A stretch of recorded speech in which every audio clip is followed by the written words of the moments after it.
Hello everyone, this is Noman Salim, lecturer in economics. आज हमारा PPSC lecturer economics की test preparation series का lecture number 14 है।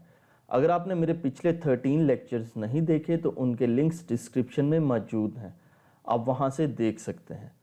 आइए आज का लेक्चर स्टार्ट करते हैं। इस लेक्चर में हम बात करेंगे about elasticity of demand and it's dynamics with budget share, substitutes, time, competition, total revenue, total expenditure and taxes. और हम देखेंगे कि इलास्टिसिटी ऑफ डिमांड की वजह से बजट शेयर किस तरह से चेंज होता है और सब्स्टिट्यूट्स और टाइम की वजह से इलास्टिसिटी ऑफ डिमांड कैसे चेंज होती है, और कंपटीशन के केस में गुड की इलास्टिसिटी क्या होती है, और इलास्टिसिटी ऑफ डिमांड गुड की चेंज होने की वजह से टोटल रेवेन्यू, टोटल एक्सपेंडिचर और टैक्सेस पर क्या असर पड़ता है। जब प्रोडक्ट्स लेस एक्सपेंसिव होते हैं तो उनका हमारे बजट में शेयर लेस होता है, जिसकी वजह से उनकी अगर प्राइस चेंज भी होती है तो हमारे बजट पे इतना इफेक्ट नहीं पड़ता, जिसकी वजह से उनकी डिमांड इनइलास्टिक होती है। फॉर एग्जांपल मैच बॉक्स, और अगर गुड्स मोर एक्सपेंसिव हो तो उनका हमारे बजट में शेयर हाई होता है, जिसकी वजह से अगर उनकी प्राइजेस चेंज होती हैं तो वो हमारे बजट को बहुत ज़्यादा इफेक्ट करती हैं, जिसकी वजह से उनकी डिमांड इलास्टिक डिमांड होती है। फॉर एग्जांपल हाउस रेंट्स, क्योंकि जब हाउस रेंट्स बहुत ज़्यादा बढ़ जाते हैं तो वो कंज्यूमर का जो बजट है बहुत ज़्यादा इफ़ेक्ट कर देते हैं। इसलिए कंज्यूमर जहाँ पे हाउस रेंट्स ज़्यादा होते हैं उन एरियाज़ को छोड़कर उन एरियाज़ में जाकर रहना शुरू कर देते हैं जहाँ पे हाउस रेंट्स कंपैरेटिवली पहले से कम होते हैं। और अगर गुड्स के सब्स्टिट्यूट्स लेस हों तो हमारे पास ऑप्शंस कम होते हैं, जिसकी वजह से उनकी डिमांड इनइलास्टिक होती है। For example medicines, insulin. और अगर मोर सब्स्टिट्यूट्स हों तो ऑप्शंस ज़्यादा होते हैं, जिसकी वजह से उनकी डिमांड इलास्टिक होती है। For example burgers, pizza. और अगर शॉर्ट रन हो तो शॉर्ट रन में टाइम पीरियड कम होता है, जिसकी वजह से प्रोडक्ट की डिमांड इनइलास्टिक होती है। Because consumers have less time to react in the short run. For example कि अगर किसी को एमरजेंसी में कहीं जाना है तो उस केस में उसको एयर टिकट जितने की भी मिलेगी एमरजेंसी के केस में वो बाय कर कर चला जाएगा, क्योंकि उसके पास इतना टाइम नहीं होगा कि वो अपनी जो डिमांड है उसको डिले कर सके। इसलिए उस केस में उसकी जो इलास्टिसिटी होगी वो कम होगी। Whereas in the case of long run the product elasticity is more, क्योंकि उस वक्त क्या होता है कि कंज्यूमर के पास टाइम ज़्यादा होता है कि वो अपना डिसीजन कर सके, सब्स्टिट्यूट्स को ढूंढ सके। So in the case of long run consumers have time to find substitutes. जब उनके पास टाइम है तो अगर अभी वो जाते हैं कोई चीज़ बाय करने के लिए तो उनको वो एक्सपेंसिव लगती है तो वो वेट कर सकते हैं, या वो क्या कर सकते हैं उसके सब्स्टिट्यूट फाइंड कर सकते हैं। अगर सपोज करें कि किसी कंज्यूमर ने 1 मंथ बाद फ्लाई करना है तो अगर अभी उसको जो एयरलाइन की टिकट है वो बहुत एक्सपेंसिव लग रही है तो वो अभी वो बाय नहीं करेगा, वो डिले कर देगा इस एक्सपेक्टेशन में कि अगर फ्यूचर में जब उसकी प्राइस कम होगी तो मैं उस वक्त बाय कर लूँगा।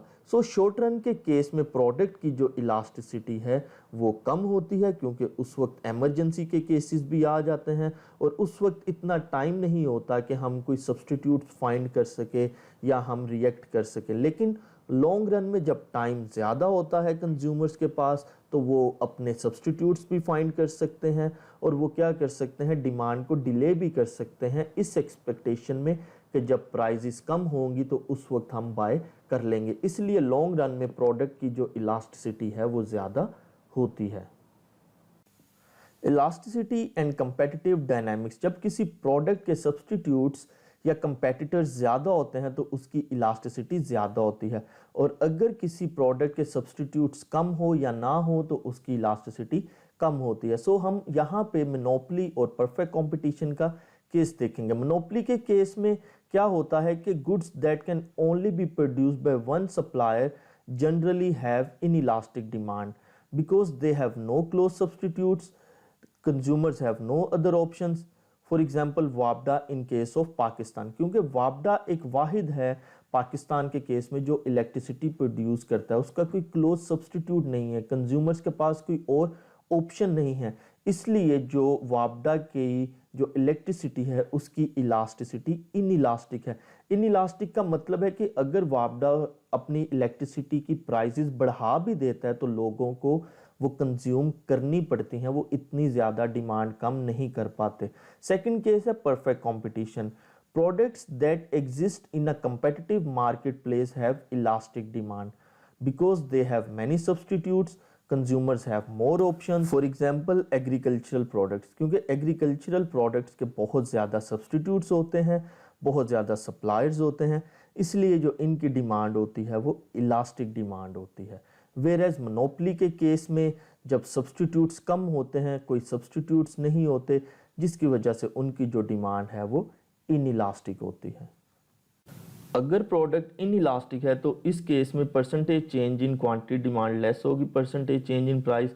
तो अगर प्राइस इंक्रीज की जाए तो उसकी क्वांटिटी में इतना डिक्रीज नहीं आएगा, जिसकी वजह से टोटल रेवेन्यू इंक्रीज हो जाता है। और अगर प्राइस डिक्रीज की जाए तो टोटल रेवेन्यू डिक्रीज हो जाता है। और अगर प्रोडक्ट इलास्टिक हो तो इस केस में percentage change in quantity demand greater होती है परसेंटेज चेंज इन प्राइस। तो अगर प्राइस डिक्रीज की जाए तो उसकी क्वांटिटी डिमांड ज़्यादा इंक्रीज हो जाती है, जिसकी वजह से टोटल रेवेन्यू इंक्रीज हो जाता है। अगर प्राइस इंक्रीज की जाए तो उसकी क्वांटिटी डिमांड ज़्यादा डिक्रीज हो जाती है, जिसकी वजह से टोटल रेवेन्यू डिक्रीज हो जाता है। और अगर प्रोडक्ट यूनिट इलास्टिक है तो इस केस में percentage change in quantity demand equal होती है परसेंटेज चेंज इन प्राइस। तो इस केस में प्राइस इंक्रीज या डिक्रीज होने से टोटल रेवेन्यू चेंज नहीं होता, इसलिए अगर प्राइस डिक्रीज भी होती है तो टोटल रेवेन्यू डजंट चेंज, और अगर प्राइस इंक्रीज भी होती है तो टोटल रेवेन्यू डजंट चेंज।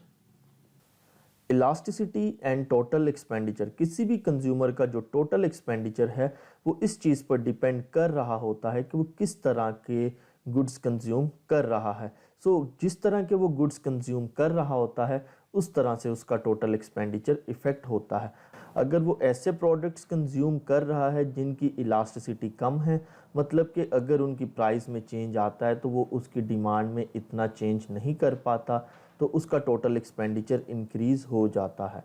और अगर वो कोई ऐसे प्रोडक्ट्स कंज्यूम कर रहा है जिनकी इलास्टिसिटी ज़्यादा है, मतलब कि उनकी प्राइस में ज़्यादा चेंज आता है, तो वो उनकी जो डिमांड है वो ज़्यादा कम कर देता है, जिसकी वजह से उसका जो टोटल एक्सपेंडिचर है वो कम हो जाता है। आइए अब हम ज़रा डिटेल में देखते हैं कि अगर जो प्रोडक्ट की इलास्टिसिटी जिस तरह की होगी उस तरह से कंज्यूमर का जो टोटल एक्सपेंडिचर है वो चेंज होगा। अगर तो प्रोडक्ट की इलास्टिसिटी इन इलास्टिक होगी, इन इलास्टिक का मतलब है कि percentage change in quantity demand less होगी परसेंटेज चेंज इन प्राइस, मतलब कि अगर गुड की प्राइस में ज़्यादा भी चेंज आ जाता है तो उसकी क्वांटिटी डिमांड इतनी कम नहीं होगी। इस केस में अगर जो प्रोडक्ट की प्राइस इंक्रीज होगी तो कंज्यूमर इतनी क्वांटिटी डिमांड कम नहीं करेगा, जिसकी वजह से जो कंज्यूमर का टोटल एक्सपेंडिचर है वो इंक्रीज हो जाएगा। और अगर तो प्रोडक्ट की प्राइस डिक्रीज होती है तो फिर भी वो इतनी ज़्यादा जो क्वांटिटी डिमांड इंक्रीज नहीं करेगा। इस केस में जो कंज्यूमर का टोटल एक्सपेंडिचर है वो डिक्रीज हो जाएगा। और अगर जो प्रोडक्ट की इलास्टिसिटी है वो इलास्टिक है, इलास्टिक का मतलब है कि percentage change in quantity demand greater होती है परसेंटेज चेंज इन प्राइस, कि अगर प्राइस में थोड़ा सा चेंज आता है तो क्वांटिटी डिमांड में ज़्यादा चेंज आ जाता है। अगर प्रोडक्ट की प्राइस डिक्रीज होगी, अगर प्राइस थोड़ी सी डिक्रीज होती है तो कंज्यूमर जो क्वांटिटी डिमांड है वो ज़्यादा इंक्रीज कर देता है, जिसकी वजह से जो कंज्यूमर का टोटल एक्सपेंडिचर इस केस में इंक्रीज हो जाता है। और अगर प्राइस इंक्रीज हो जाती है तो कंज्यूमर उसकी डिमांड ज़्यादा डिक्रीज कर देता है, जिसकी वजह से कंज्यूमर का टोटल एक्सपेंडिचर डिक्रीज हो जाता है। और अगर प्रोडक्ट की इलास्टिसिटी यूनिट इलास्टिक है, यूनिट इलास्टिक का मतलब है कि percentage change in quantity demand equal होती है परसेंटेज चेंज इन प्राइस, मतलब कि जितने परसेंट प्राइस चेंज होती है उतने परसेंट ही क्वांटिटी डिमांड में चेंज आ जाता है।